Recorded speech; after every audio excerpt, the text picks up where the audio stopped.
이스라엘 자손의 기록원들을 때리며 이르되 너희가 어찌하여 어제와 오늘에 만드는 벽돌의 수요를 전과 같이 채우지 아니하였느냐 하니라. 이스라엘 자손의 기록원들이 가서 바로에게 호소하여 이르되 왕은 어찌하여 당신의 종들에게 이같이 하시나이까. 당신의 종들에게 집을 주지 아니하시고 하고 그들이 우리에게 벽돌을 만들라 하나이다. 당신의 종들이 매를 맞사오니 이는 당신의 백성의 죄니이다. 바로가 이르되 너희가 게으르다 게으르다. 그러므로 너희가 이르기를 우리가 가서 여호와께 제사를 드리자 하는도다. 이제 가서 일하라. 집은 너희에게 주지 않을지라도 벽돌은 너희가 수양대로 바칠지니라. 기록하는 일을 맡은 이스라엘 자손들이 너희가 매일 만드는 벽돌을 조금도 감하지 못하리라 함을 듣고 화가 몸에 미친 줄 알고 그들이 바로를 떠나 나올 때 모세와 아론의 길에서 서 있는 것을 보고 그들에게 이르되 너희가 우리를 바로의 눈과 그의 신하의 눈에 미운 것이 되게 하고 그들의 손에 칼을 주어 우리를 죽게 하는도다. 여호와는 너희를 살피시고 판단하시기를 원하노라. 모세가 여호와께 돌아와서 아뢰되 주여 어찌하여 이 백성이 학대를 당하게 하셨나이까. 어찌하여 나를 보내셨나이까. 내가 바로에게 들어가서 주의 이름으로 말한 후로부터 그가 이 백성을 더 학대하며 주께서도 주의 백성을 구원하지 아니하시나이다. 아멘. 모세가 하나님의 부르심을 받고 그 사명의 길을 떠났죠. 그래서 이제 드디어 애굽에 도착을 해서 바로 앞에 섰습니다. 바로 앞에 서서 하나님이 자신에게 주신 사명을 또 하나님이 자신에게 맡겨주신 말씀을 그대로 전했어요. 그죠? 우리를 사흘 길쯤 보내서 우리 하나님께 제사를 드리려 하오니 절기를 드리려 하오니 우리를 보내소서라고 했습니다. 우리가 잘 아는 바대로 바로가 그 얘기를 듣자마자 자신의 종들이 갑자기 다 내려놓고 그것도 한 명 두 명이 대표로 가는 게 아니라 60만이 넘는 그죠? 이제 아이와 그 여자들까지 하면 200만이 넘는 그 어마어마한 숫자가 한꺼번에 다 나가서 애굽을 떠나서 이제는 그 여호와께 뭐 이름도 처음 들어보는 여호와라고 하는 신에게 제사를 드리러 간다고 하니 어마어마한 그 노동력을 다 잃어버리게 된 거죠. 재산을 잃어버리게 된 거고 노동력을 잃어버리게 된 거죠. 바로는 황당하기 그지없는 겁니다. 그리고는 이거는 너희들이 게을러서 그렇다. 너희들이 게으르다. 너희들이 지금 모세의 헛된 말, 모세의 속임수에 넘어갔다. 하나님이 계시고 뭐 하나님이 뭐 나타나고 하나님이 예배를 드리라 했다 뭐 했다 무슨 뭐 구속하겠다 이런 모든 얘기들이 사실 헛된 얘기들인데 그 헛된 얘기를 듣고 너희가 속았구나. 너희가 정신 차릴 수 있는 방법은 더 고되게 일하는 거다. 그렇게 하고는 이제 원래는 벽돌을 굽는 일을 했습니다. 이제 뭐 람셋을 짓고 이집트 뭐 피라미드를 짓고 아마 그랬겠죠. 근데 그 벽돌을 만들 때는 이제 그 흙만 있는 게 아니라 거기에 이제 짚을 넣어서 단단하게 만드는 거겠죠. 같이 빚어서. 근데 이제 짚을 던져주고 원래는 벽돌을 구워야 되는데 이 바로가 이제는 명령을 내리기를 짚도 알아서 구해와라. 그러니까 시간이 배로 드는 거죠. 왜냐면 하루 종일 막 짚을 다 주워다가 벽돌을 굽고 근데 중요한 건 그 시간 내에 벽돌을 구해야 되는 어떤 그 양은 그대로 다 지켜라. 그러니까 이거는 아마 이스라엘 백성들에게 있어서는 굉장히 큰 배가 아니라 한 30, 40배, 50배, 60배 되는 더 힘든 노동이 됐을 것이고 고역이 됐을 거예요. 게다가 그것을 사실은 이성적으로 이치적으로 그걸 만들 수가 없었을 겁니다. 아마 그 양을 아마 이스라엘 백성들이 원래 가졌던 노동도 사실은 대단히 힘든 노동이었고 왜 그랬냐면 이 파라오가 얘네들이 자꾸 번성하니까 힘을 빼려고 노동을 굉장히 심각하게 시켜서 아이들을 못 낳게 하기 위한 노동이었기 때문에 이 노동의 강도가 대단히 무거운 거였을 거란 말입니다. 그런데 그 무거운 노동에 더 무겁게 했기 때문에 이거는 이스라엘 백성들이 사실 감당할 수 없는 힘듦을 아마 고된 노동을 아마 가졌을 것이다. 우리는 예상해 볼 수가 있죠. 자, 결론은 그렇게 딱 판도가 나타나 보니까 이스라엘 백성들이 이제는 누굴 원망하기 시작하죠? 그렇게 바로를 만나고 바로에게 더 어려움을 당하는 이야기를 딱 듣고 가고 있는데 또 때마침 누가 있어요? 모세와 아론이 있는 거죠. 그때 아주 중요한 이야기를 합니다. 이 이스라엘 백성들이요. 뭐라고 이야기하죠? 우리 그 21절을 보시면요. 그들에게 이르되 너희가 우리를 바로의 눈과 그의 신하의 눈에 미운 것이 되게 하고 그들의 손에 칼을 주어 우리를 죽게 하는도다. 여호와는 너희를 살피시고 판단하시기를 원하노라. 자, 여기서 중요한 대목이 있는데 이스라엘 백성들은 스스로 하나님의 편이라고 믿었던 겁니다. 스스로 하나님의 편으로서 여호와께서 모세와 아론아 니들이 우리에게 지금 요구하는 것이 하나님이 진짜 주신 건지 아닌지, 또 지금 이게 너희가 하나님의 뜻대로 잘한 건지 아닌지 하나님이 판단하시기를 원하노라, 이렇게 표현한 거거든요. 그러니까 이들의 마음에는 뭐라는 거예요? 니들이 하나님의 음성 잘못 들었다 라고 이제 이야기를 하는 거죠. 자, 이 얘기는 뭐냐면 이스라엘 백성도 하나님, 아브라함의 하나님, 이삭의 하나님, 야곱의 하나님이 우리를 구원시켜 주신대 라고 하는 거에 사실 감격했단 말입니다. 그런데 감격하여 정말 실제적으로 나가려고 하려고 하는데 모세와 아론이 하나님이 너희 편이고 너희를 구원시킬 거야 라고 하는 말에는 감격은 하지만, 근데 그 일을 하기에 앞서 고통이 따르더라는 겁니다. 근데 그 고통이 사실 우린 너무 쉽게, 아, 이스라엘 백성들 진짜 이거 나쁜 놈들이네, 아니 모세가 그렇게 얘기하고 하나님 얘기했는데 그걸 지들이 힘들다고 그래 모세를 원망하고 아론을 원망해? 라고 할 수 없는 게, 우리가 만약에 그 상황이 됐다면 100% 분명히 이쪽 편에 들었을 거라는 얘기인 거예요. 그걸 우리가 어떻게 확증하죠? 우리의 삶을 돌아보면 알아요. 우리의 삶이 조금 힘들어지고 고난이 닥치면 우린 당장 뭔가 하나님이 실수하셨다는 생각을 하게 됩니다. 그죠? 그러니까 이스라엘 백성들이 꼭 우리의 모습과 같은 거죠. 그리고 또 이런 생각이 들겠죠. 하나님이 출애굽을 하여 가나안까지 가는데 이렇게 힘들어야 되나? 는 겁니다. 왜 힘들어야 될까? 근데 사실은 이스라엘은 시작도 안 됐는데, 그죠? 힘든 게 이제부터 시작이거든요, 사실은. 모세 말을 듣고 출애굽을 해서 출애굽을 하는 그 기적을 체험하고 막 좋은 것은 사실은 잠깐이고, 그 기쁨과 영광스러움에 좋아하는 것은 잠깐이고, 이제부터는 뭐예요? 광야 40년을 원망하며 다녀야 되거든요. 질질 끌려다니는 인생을 사는데, 사실은 그럴 때마다 우리에게는 갈등이 생기는 거죠. 하나님의 방편으로 맞아요. 우리는 하나님을 신뢰하고 하나님이 우리에게 최종적으로는 가나안 땅 주시겠죠. 그런데 그 가나안 땅을 주시는데 이렇게 힘들어야 됩니까?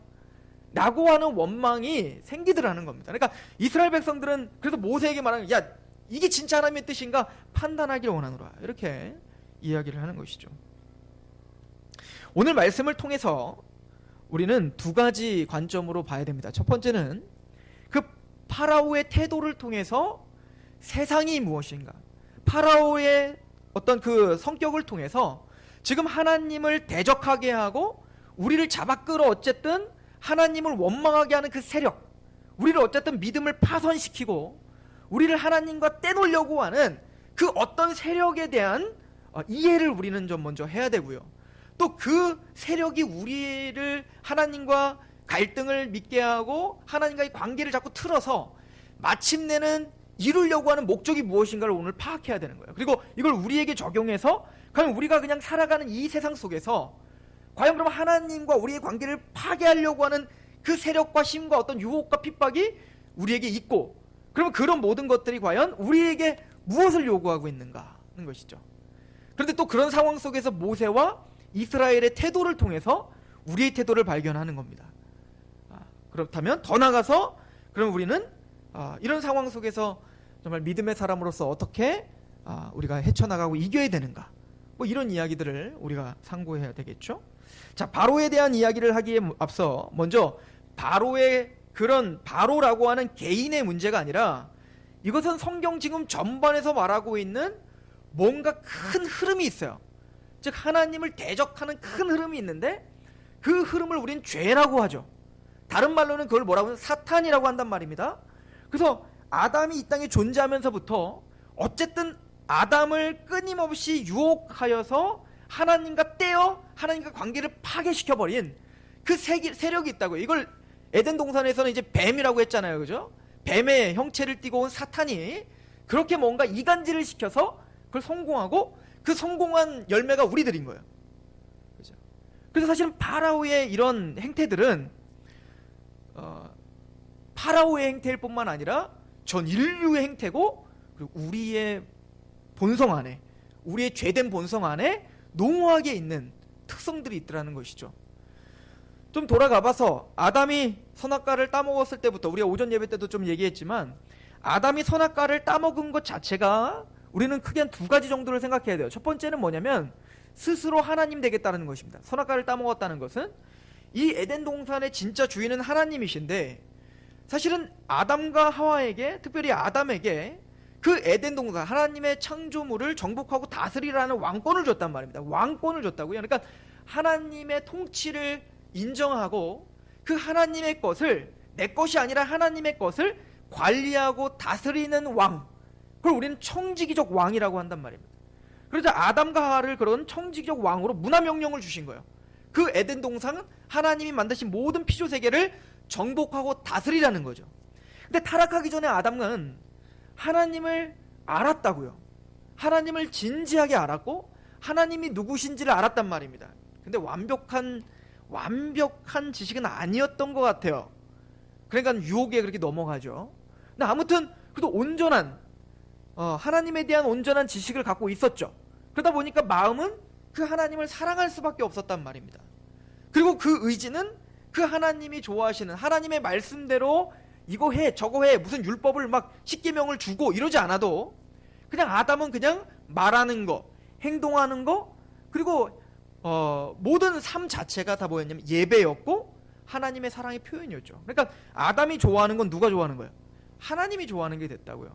그러니까 아담이 걸어다니면 그 모든 피조세계는 누구를 보는 거예요? 하나님을 보는 것처럼 본다고요. 그래서 아담을 뭐라고 표현했냐면 하나님의 형상이라고 표현하고 있는 거라고요. 그 형상이라는 단어가 뭐라고요? 쩔렘, 이 단어는 헬라어로는 아이콘이에요. 아이콘. 컴퓨터에 그냥 그림들이 있죠. 그림 아이콘들이 있는데 그 아무것도 아니에요. 그게 뭡니까? 생명도 없고 아무것도 아니잖아요. 근데 그 아무것도 아닌 아이콘을 클릭하면 그 그림은 아무것도 아니지만 그 그림과 링크되어 있는 어마어마한 양의 프로그램에 접촉이 된다고요. 마찬가지로 우리는 하나님의 형상이에요. 우리는 하나님이 아니에요. 우리는 아무것도 아니에요. 우리는 흙입니다. 우리는 티끌이라고요.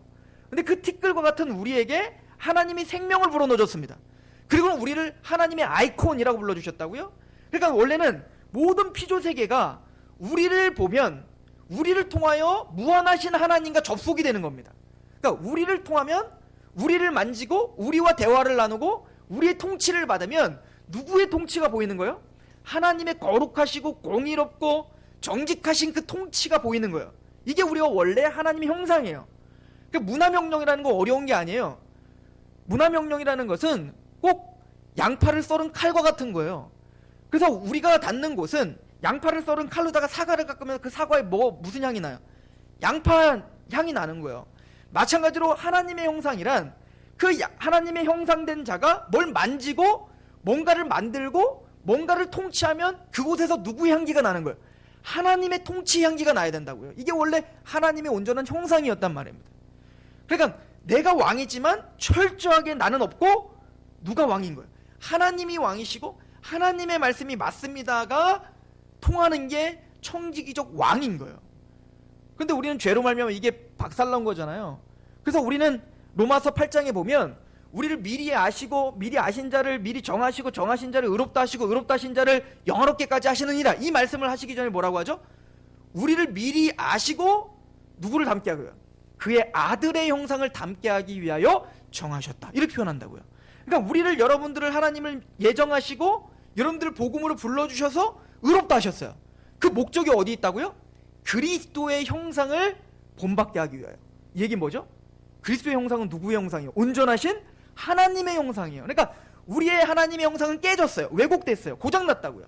그러니까 우리가 만지면 만질수록 하나님의 사랑과 자비와 하나님의 거룩이 드러나는 게 아니라 우리가 만지면 만질수록 누가 드러나요? 나만 드러나는 거야. 나.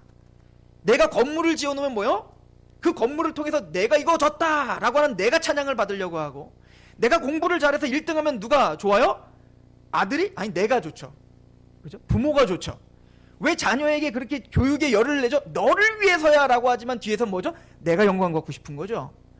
그런 것처럼 우리는 근본적으로는 뭐냐면 끊임없이 내가 주목받고 싶어하고 내가 인정받고 싶어하고 내가 뭔가 하나님 되고 싶어하는 그런 마음이 있다고요. 우리는 겸손해요. 왜 겸손하죠? 돈이 없어서, 권력이 없어서. 우리는 그들을 비판해요. 왜죠? 아직 그런 경험이 없으니까. 그러나 그 어떤 누구도, 성경이 말하는 건 그 어떤 누구도 그 자리에 서고 뭔가를 가지면 그 지경이 되더라는 거예요. 사람이, 이 죄된 본성을 가진 사람이 만지면 다 고장나고 박살나더라는 것이죠.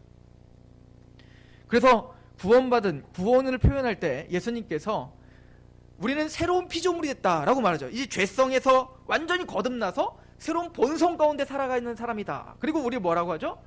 편지, 소금, 빛, 향기라고 하는 거예요. 누구의? 그리스도의. 그래서 구원받은 사람을 뭐라고 하는 거예요? 다시 우리를 만지면 그리스도의 향기가 나는 거예요. 우리와 대화를 나누다 보면 그리스도가 읽혀지는 겁니다. 우리가 학교를 가고 직장에 가면 많이는 아니지만 어쨌든 거기에 예수님의 맛이 나고 예수님의 그 빛이 비춰지는 거예요. 왜요? 우리는 그렇게 하나님의 그리스도의 형상으로 변해가고 있는 거죠. 이게 사실은 성경의 큰 흐름이에요. 그럼 그 반대로 죄 가운데 있었던 본성이 있는 사람들은 어떻게 할까요? 이거에 관심이 없습니다. 하나님을 영화롭게 하고 하나님의 말씀대로 사는 게 별로 관심이 없죠. 그래서 선악과를 따먹었다는 것 자체가 뭡니까? 선악의 판단 기준이 나라는 겁니다. 하나님은 먹지 말라는 겁니다. 먹으면 정령 죽는다는 거예요. 근데 사탄은 속이는 겁니다. 죽지 않는다는 거죠. 그 유혹에 넘어간 아담과 하와는 이제는 그 선악과가 보암직하고 먹음직스럽고 이걸 먹으면 하나님처럼 지혜롭게 될 것 같이 속는 겁니다. 그리고 선악과를 따먹었다는 건 뭐죠? 이제는 내 인생 판단 기준은 당신이 아니라 내 감정이고 내 지성이라는 거예요. 예전에 저희 어머니가 화가 나시면, 저희 어머니 만나면 이런 얘기했다고 얘기하지 마세요. 저희 어머니가 화를 나시면 주체를 할 수 없어요. 이성적인 이야기가 통하질 않아요. 왜냐면 나는 화가 났기 때문에 그렇습니다. 근데 그게 비단 우리 어머니만 그런 게 아니라 저도 그렇더라는 거죠. 이게 우리 모두가 그렇다는 거예요. 감정이 상해버리고 내가 감정이 뭔가 내 마음에 들지 않아버리면 하나님도 없고 옆에 사람도 없죠. 이게 누구예요? 가인이죠. 가인이 하나님이 자신의 예배를 받지 않으니까, 왜 그러면 하나님이 내 예배를 받지 않지?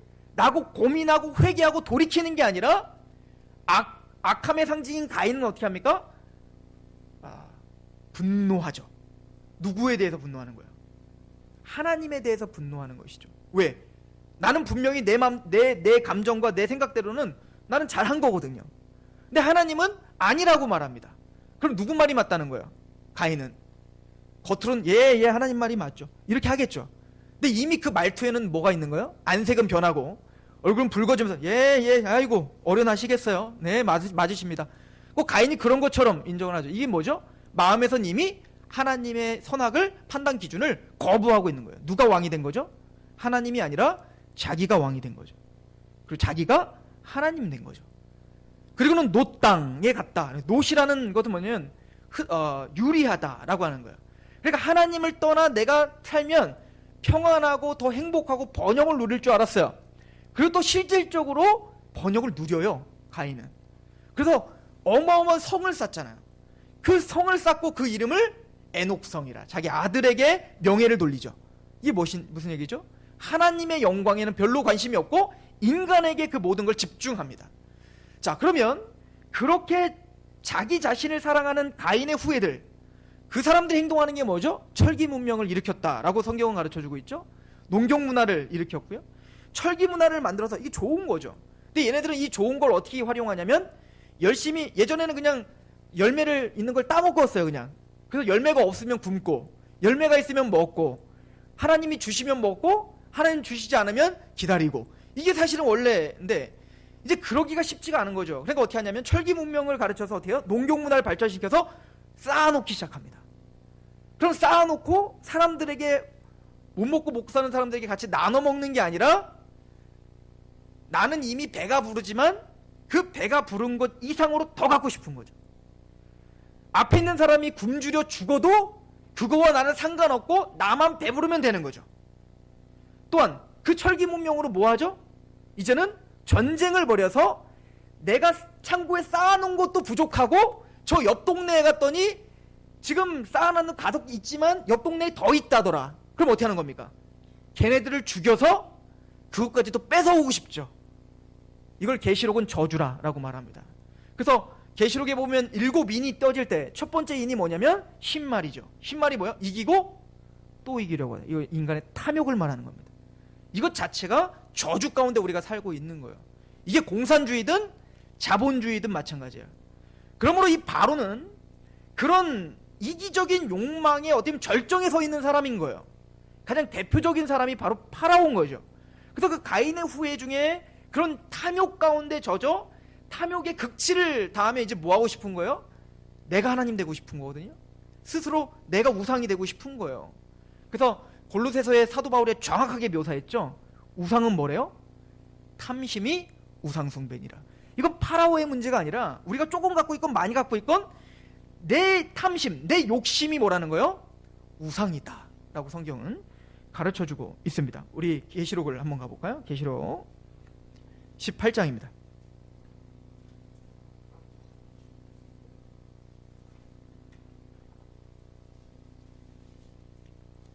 지금은 파라오고요. 이거는 사실은 바벨탑과 연결되어 있는 그 죄된 반열의 어떤 극치를 보여주죠. 그리고 이거를 성경 전체에서는 바벨론. 그래서 시편에 같은데 보면 애굽을 바벨론으로 또 묘사를 하죠. 또 그 신약 같은 경우는 로마를 바벨론이라고 묘사를 하죠. 그러니까 바벨론이라는 명칭은 그 세상 정신의 정점을 가리키고 말하는 거예요. 죄성의 정점. 근데 그 바벨론은 하나님이 무너뜨릴 것입니다. 심판할 겁니다. 어떻게요? 그리고 바벨론이 어떤 특징이 있는가 한번 보십시오. 계시록 18장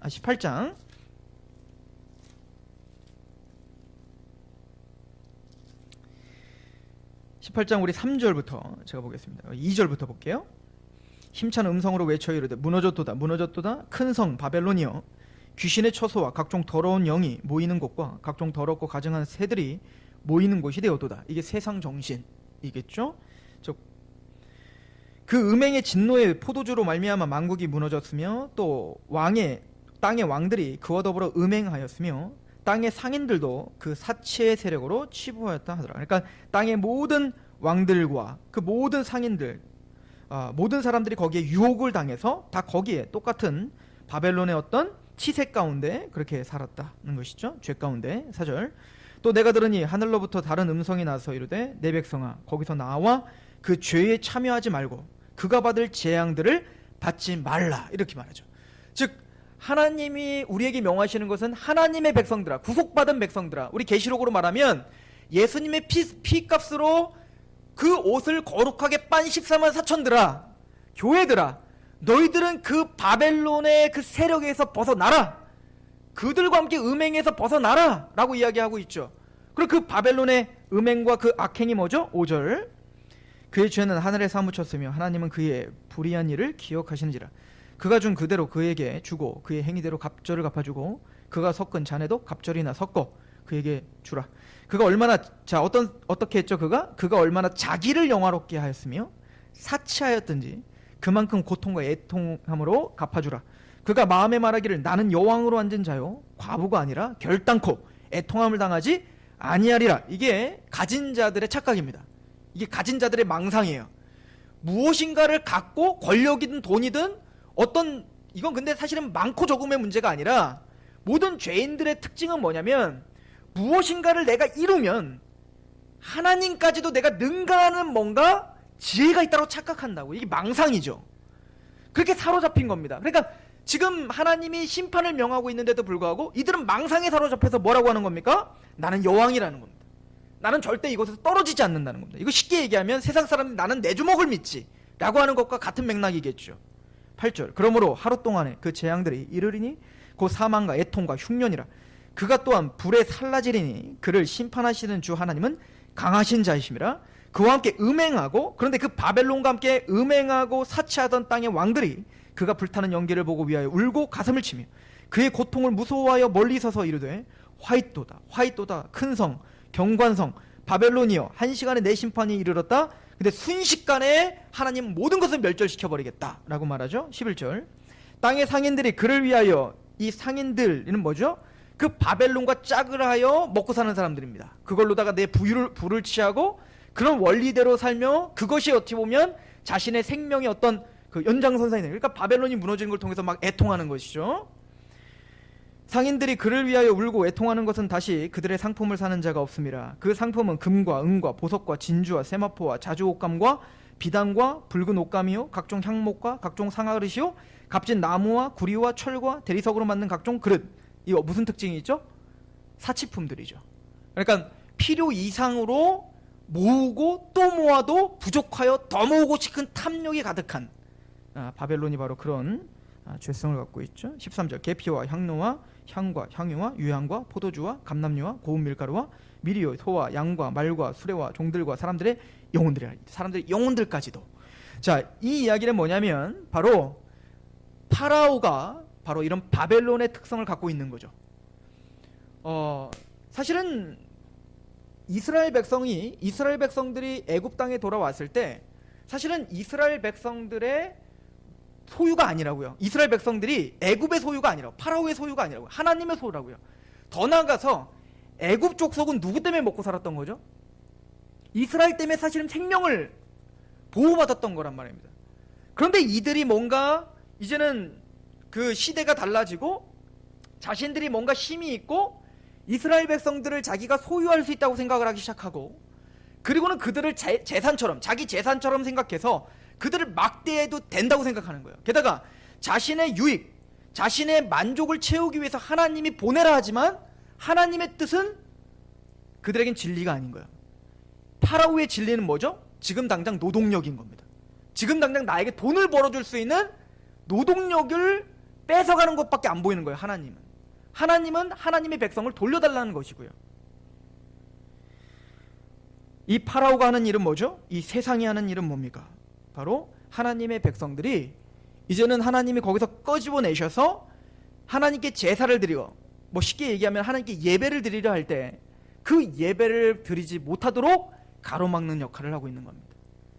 하나님을 모를 뿐더러 하나님을 예배하고 있는 하나님의 백성들을 괴롭히고 더 고되게 해서, 그들의 목적은 어디 있죠?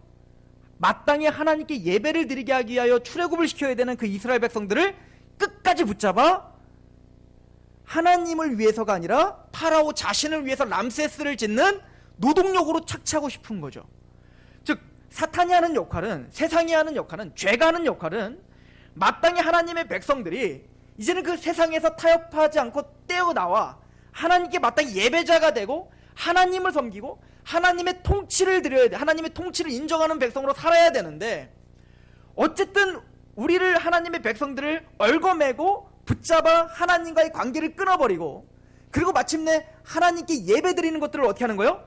방해하는 역할을 하는 겁니다. 그게 무엇이 됐든 시대가 가면 갈수록 더 악해질 것입니다.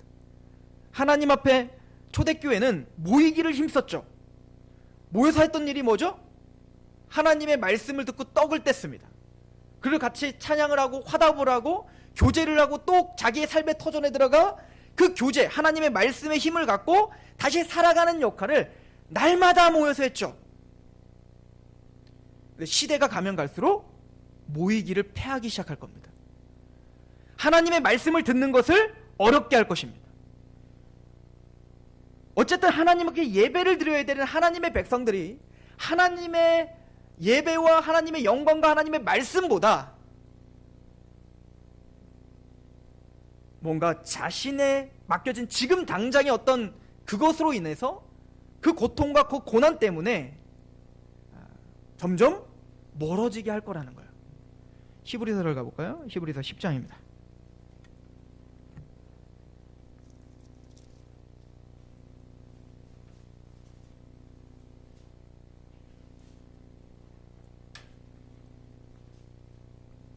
히브리서 10장 19절부터 보겠습니다.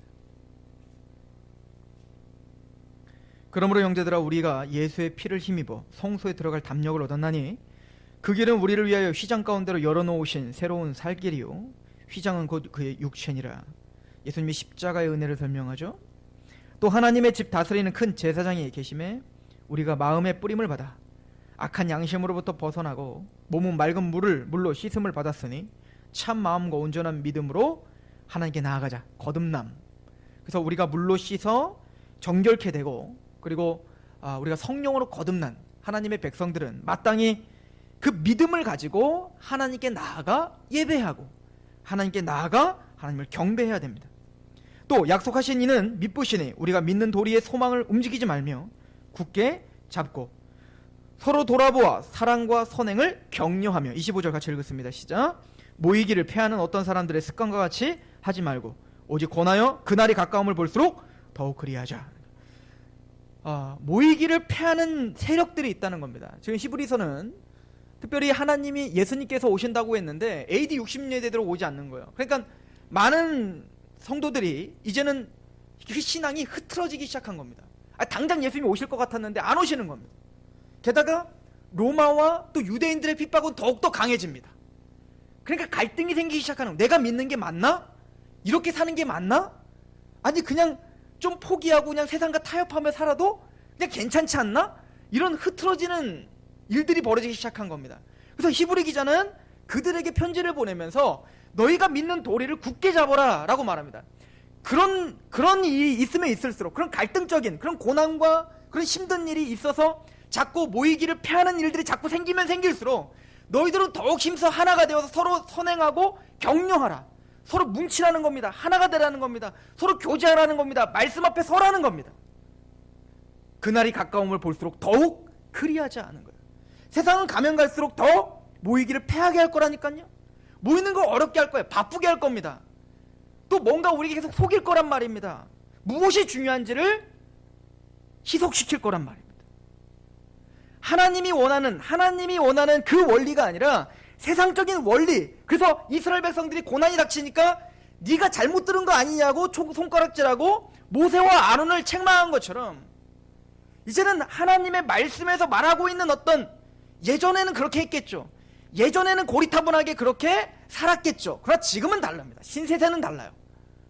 아니요, 하나님의 말씀은 어제나 오늘이나 같습니다. 우선순위는 항상 똑같단 말입니다. 우리는 그 싸움 가운데 사는 거예요. 그런데 이스라엘 백성들이 왜 그러면 그 하나님의 약속보다 바로가 더 무섭죠? 그 말에 더 희석되어 나중에 모세까지도 대적하게 됐죠? 우린 이해할 수 있다고 했습니다. 두렵기 때문에 그렇습니다. 하나님의 말씀대로 사는 것이 우리의 행복을 빼앗을 것 같은 두려움이 있습니다. 내 재미를 빼앗을 것 같은 두려움이 있다고요. 쉽게 예를 들어서 어떤 분이랑 얘기하는데 교회를 안 나오는 이유가 담배 끊어야 될 것 같고 술 끊어야 될 것 같은 그런 어려움.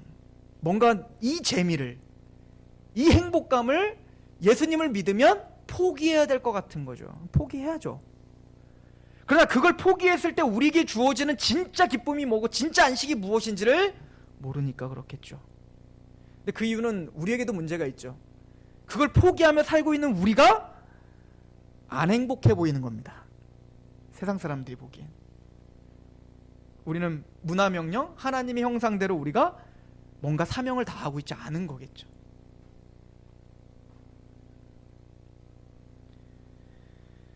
사탄은 속이는 자고 거짓말하는 자라고 예수님께서 말씀하십니다. 그들이 하는 역할은 끊임없이 하나님의 약속과 말씀을 약화시키는 것입니다. 그래서 현실 가운데 있는 부딪히는 아픔과 고난과 힘듦을 자꾸 묵상하게 해서 지금 상황에서는 그렇게 말하면 안 됩니다, 모세요 라고 말을 하게끔 우리를 유혹하는 것입니다. 누구까지도 이 유혹에 당했냐면 모세까지도. 오늘 말씀을 보십시오. 출애굽기 5장을 다시 한번 가보세요.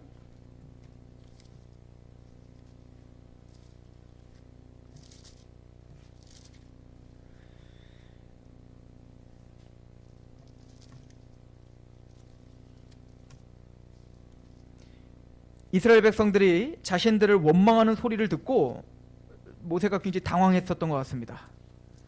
이스라엘 백성들한테 한마디 대꾸하지 못하고 바로 하나님께 와서 이렇게 토로하죠.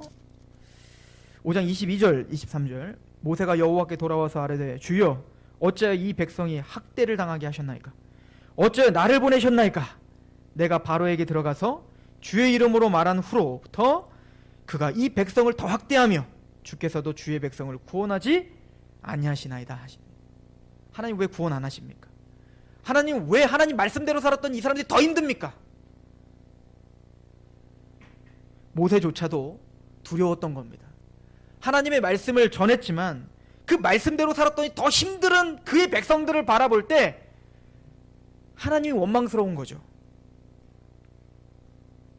모세와 이스라엘 백성들의 모습을 통해서 이제는 바로와 진짜 본격적인 싸움을 앞서 진짜 싸움이 무엇인지를 우리에게 알게 합니다. 진짜 싸움은 바로가 아니라 자기 자신인 겁니다.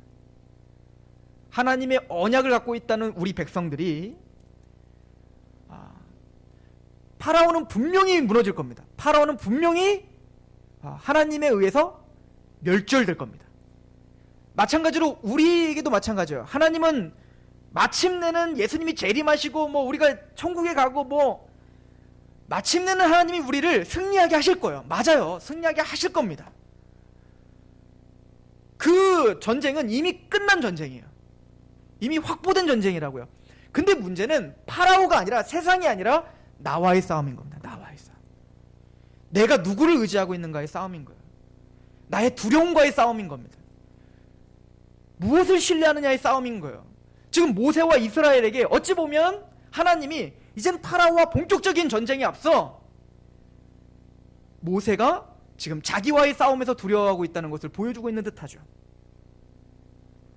이게 이상한 게 아니라 당연한 겁니다. 우리는 연약하기 때문에 그렇습니다. 우리는 그 싸움에 항상 질 수밖에 없죠. 근데 하나님 책망하시지 않죠. 그냥 하나님은 하나님의 일을 진행하십니다. 때로는 우리가 이렇게 모세와 이스라엘 백성처럼 우리의 싸움에서 져서 두려워할 수 있습니다. 그러나 하나님은 여러분들을 통해 그 두려워하는 여러분들이지만 하나님 포기하지 않고 하나님은 하나님의 일을 하셔서 여러분들 승리하게 하시고야 말 것입니다. 그 하나님을 신뢰하시고 배우시는 그런 한 주간이 되시길 축원합니다. 기도하겠습니다. 하나님 아버지,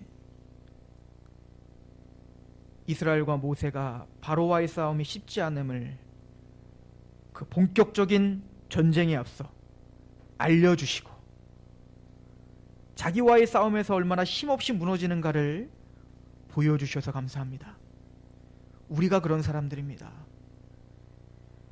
우리의 어떤 본성이나 우리의 노력이나 우리의 결단이나 우리의 그 무엇이 우리를 승리케 하는데 아무런 도움이 되지 않음을 우리는 발견합니다. 그런 연약한 우리들일지라도 하나님은 우리를 포기하지 않고 또 한 주간도 보호하시고 또 하나님이 그 수준에 맞게 우리를 인도하시되 승리의 길로 한 걸음 한 걸음 데려가실 것이며 어제보다 오늘이 1년 전보다 오늘이 더욱더 성장해가는 우리를 반드시 발견하고 하나님을 찬양하게 하실 그 하나님을 신뢰합니다. 우리 성도들의 또 저의 삶을 붙잡아 주시고 오늘 이 말씀을 기억하여 또 세상에 부딪혔을 때 당황스러운 일들을 당했을 때 놀라지 않고 또 오늘 말씀이 생각나 하나님 우리는 또 두렵습니다. 그러나 하나님이 이 연약한 우리를 또 인도하고 승리하게 하실 줄로 믿습니다라는 고백을 받아내시옵소서. 예수님의 이름으로 감사하며 기도합니다.